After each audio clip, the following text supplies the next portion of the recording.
North Sentinel Island is one of the Andaman Islands and India archipelago in the Bay of Bengal, which also includes South Sentinel Island.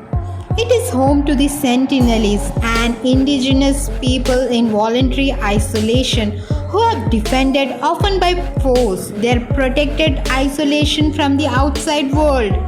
These Sentinelese people have a reputation for being violent and hostile to strangers. They reside on a square island which is largely covered with forest and mostly unknown. In 2006, when two fishermen washed up on the strand, the tribe attacked and killed them right away. In 2018, John Allen Chow attacked and killed by the Sentinelese. It's very dangerous. Have you heard about this tribe? These Sentinelese are hunter-gatherers.